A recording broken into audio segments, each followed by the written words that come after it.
Well, congratulations on the announcement of your SPAC merger, and you're here to explain all about this transaction and the exciting things ahead for Heliogen. First, the merger right now, this SPAC, I mean, this is a big deal. Why now? Right now, we are experiencing an energy transition that's going to be bigger than the Industrial Revolution in its impact. Our technology enables renewable energy to make a positive impact on reducing costs and on reducing carbon. And so many customers are lining up around the world for this right now because they want to participate in that we want to scale faster. To meet customer demand, we need more capital to grow and meet all the interest that's coming from around the world right now. And I know you transitioned, right? You were really into e-commerce. That was some of your strengths in the past, areas that were also seeing big growth, e-commerce and paid search engines, things like that. Have you moved away from that for this going green world?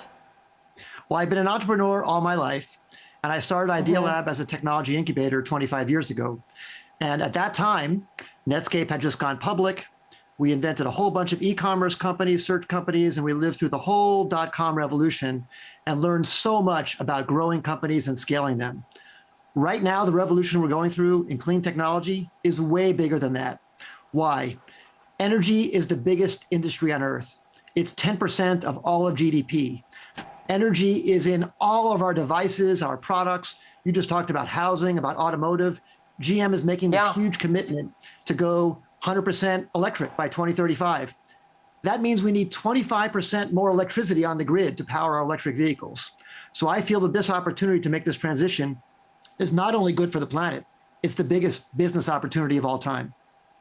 Yeah, I guess it really is the right time, because that was always one of my questions. How will, if they do the transition the way they are proposing, how on earth will they get the electricity that is needed? So you hit the nail on the head with that. So Heliogen. I want to tell you one thing that happens with traditional solar. Traditional solar panels are now so inexpensive that they produce the cheapest electrons in all of human history. But they have one problem. They stop producing when the sun goes down. And our technology solves that problem by concentrating sunlight to make heat. We make high temperature heat above 1500 degrees Fahrenheit.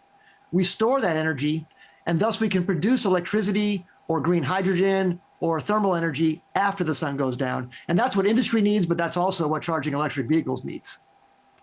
Yeah, I mean, I was reading exactly that paragraph that describes what your proprietary system, your unbelievable, obviously, system that you have, this layout that you basically, you're at the point of focus, you're getting all the heat from the sun, and then you capture it, right? And then you use it going forward. I think that people really need to understand that it then gets used for industrial use, power generation, hydrogen fuel, and that you could provide 24-hour renewable energy. How close to that are we? So we're there. We're doing that right now. We take the sunlight, we concentrate it with these AI computer-controlled mirrors. We're using computer vision technology that is the latest state-of-the-art technology. We invented it. We have patents on this technology. We concentrate the sunlight like an enormous multi-acre magnifying glass to achieve these high temperatures. But then we heat rocks or sand or ceramic, basically almost like a pizza stone in your oven. We heat this to a very high temperature, but we store it in an insulated tank. So imagine 1,000 pizza stones in a large oven at a very high temperature, but the oven's closed and sealed.